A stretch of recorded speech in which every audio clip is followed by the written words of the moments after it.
President Thaçi's visit to northern Kosovo appears to have caused an unusual reaction from Serbia, with many Serbian forces being called by the Serbian president to the border crossing point and ordered to stand by. Violence against Xhisiela Maloku convened women's representatives of civil society today and opposition MPs for a peaceful protest, appealing for the institutions to raise their voices against the son of SP MP Rahia. Positions remain open for students wishing to study a master's in nursing following the mass exodus of bachelor qualified nurses to the European market, especially Germany. Good evening, it's 6 o'clock on Saturday the 29th of September 2018. Welcome to the English edition of Aura News. My name is Alexandra and I'm here to bring you the day's top stories from across the country translated into English. Neither the protest of the Vetvendosia party or Alexander Vuçić's command to keep the army ready bothered the president of Kosovo, Hashim Thaçi. He paid a visit to the Ujman border crossing where he emphasised coexistence between communities. Thaçi told the media that Ujmani is a part of the Republic of Kosovo. To emphasise coexistence, he also released some details of the meeting with Serbian residents. After the visit, the Kosovo president decided to spend several hours of sailing on the lake that has already turned into a topic of debates with Serbia. This debate started after the border correction proposal. Thaçi's visit to Ujman has alerted official Belgrade. 60 effective Rosu forces have arrived in the area, while Vuçić ordered them to stand in readiness. It is learned that the forces have stayed for several hours until the conclusion of the meeting held by the Kosovo president at the border crossing point.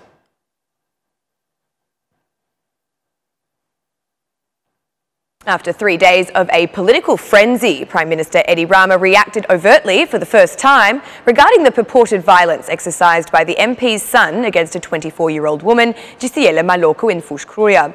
Rama condemned the violence but explained that the 24-year-old girl is now being violated for the second time by politics. Violence against women is inexcusable, just as inexcusable as the political abuse of women.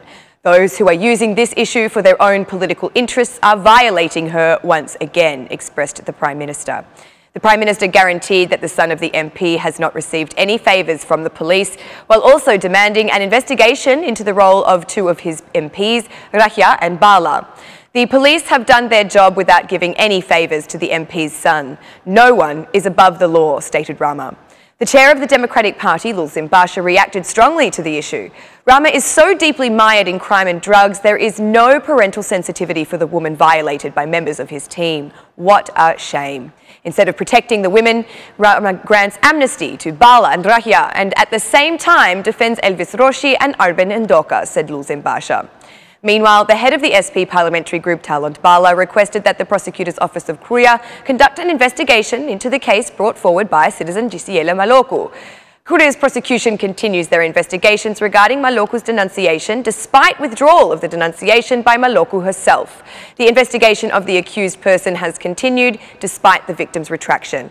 Public opinion is rightly shocked and expects the abuser to be punished. I am sure that the public awaits an appropriate punishment from justice, not from politics, said Talent Bala. Bala did not hesitate to make accusations of his own against the ex-officer Emiliano Nuhu, a friend of Lulzim Basha, and called on the head of the DP to distance himself from the officer, all while mentioning the criminal offences that burden him.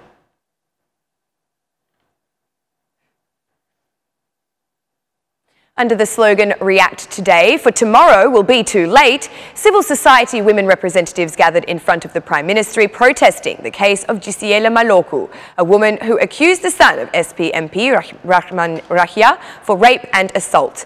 Their appeal aims to ensure that the Xhisiela case does not fall into institutional silence, insisting it is time for a strong reaction to barbaric violence. We really have to be silent? Is this the moment for silence? Violence against women has different faces, but I think the perpetrator of the Xhisiela case today has the face of the state. I call on everyone to say stop violence against women, help young people, help young girls. They need our support, said one of the women attending today's protest. Opposition women MPs joined the protest, accusing directly what they consider to be institutional support provided to the son of MP Rahia. Violence against Xhisiela is a wound that is equally painful for all of us here, for all you ladies and daughters and women. The violence perpetrated against her is actually a violation of our whole society, said DP MP Oriola Pampuri. I agree that this is about the violation against the whole society perpetrated by gangs and our politicians themselves, said SMI MP Clyda Josha. The state has become a party to the abuse and violations. Today, we have a female victim who has been abandoned by all state institutions. The state today no longer serves its citizens, said DP MP Albana Vuçiç. The case of Xhisiela Maloku has again troubled politics, but above all has highlighted the necessity for greater sensitivity towards the treatment of Albanian women, mothers and sisters who have been affected by barbaric violence.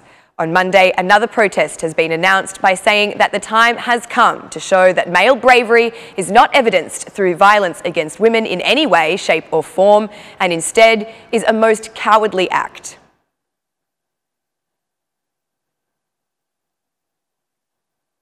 "70% of children aged 8 to 18 have experienced a form of violence, and 80% of parents claim to have used violence as a tool of discipline, according to the findings of the World Vision report in Albania. The report depicts a worrying situation for juveniles across our country. 56% of the children surveyed reported that they do not always feel safe within the school premises, and 67% of them claim they do not consider their neighbourhood as an increasingly secure place. Each of us is witnessing cases of violence against children, and there are numerous cases in which the consequences have been fatal. We believe it is very important not only to accept that violence is a phenomenon that has spread to the most important institutions where our children are growing, but also that we must work together to tackle this issue.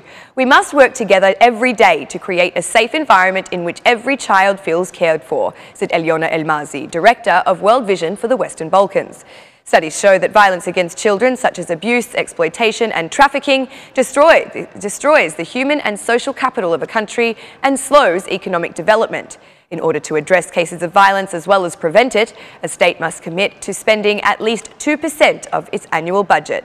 Referring to this issue, the World Vision says interventions against violence in our country seem to have been ineffective, overlapping and fragmented. World Vision believes the solution to this situation is multilateral cooperation with state structures, organisations, communities, academics, businesses and the media.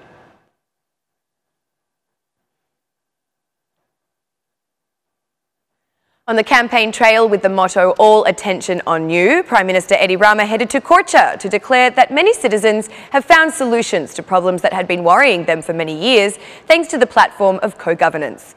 According to the Prime Minister, the platform has seen 462 cases of disciplinary action raised against state employees as a direct result of complaints made by citizens online. Many people found solutions thanks to a platform of co-governance. As a result of this platform, investigations into misconduct of ministers have begun to increase. There are currently 462 cases where disciplinary measures, such as warnings and dismissals, against state employees have been issued, said Edi Rama. Rama issued this call to all citizens.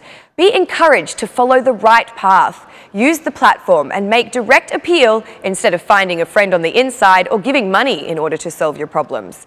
Upon arrival in Korça, Prime Minister Edi Rama was met with protests by the Democratic Party, who accused him of delving the citizens into further poverty due to his links with crime. The Nurses' Order reports that 750 graduates and professionals have left Albania to seek work in Germany and other European countries. This truth for the nursing faculty is further reflected in the decline in students continuing to study a master's degree in any of the 6 nursing programs. If before this exodus of student white blouses, the university positions available to continue the masters were inadequate compared to the number of applications, however, now they are unable to fill the quota. Having obtained their bachelor's degree, students are equipped and willing to compete for educational opportunities in foreign markets. With 200 places available to study for a master's in nursing, Deputy Dean Manika Kreka issued an invitation in appeal of having them filled. In the bachelor system, we have met quotas comfortably. The experience of past years has certainly delivered on master's applications, but not to the level we see for the bachelor program. Students need to deepen their studies. The professional master's program has been mostly filled, and we hope the remaining places will also be filled in the near future, said Manika Kreka. There are also new master's programs in the Faculty of Medical Science and Technology. In our Faculty of Technical Medical Sciences, we offer several programs for nurses, image technicians, physiotherapy technicians, laboratory technicians, midwives and more. Finally, we expect a 7th program that will soon begin to be part of our programs. Applications for these programs are open and students are free to apply. All documentation and criteria have been published on our faculty website, said Manika Kreka. In the midwifery program, there are about 50 places available, as with osteology, plus an additional 100 positions for the study of physiotherapy. And that's the news across the country today. Thank you for watching our English edition this evening, and be sure to join me again every Monday to Saturday at 6 p.m. for the latest news from Albania. Once again, on behalf of Aura News, thank you and have a lovely weekend.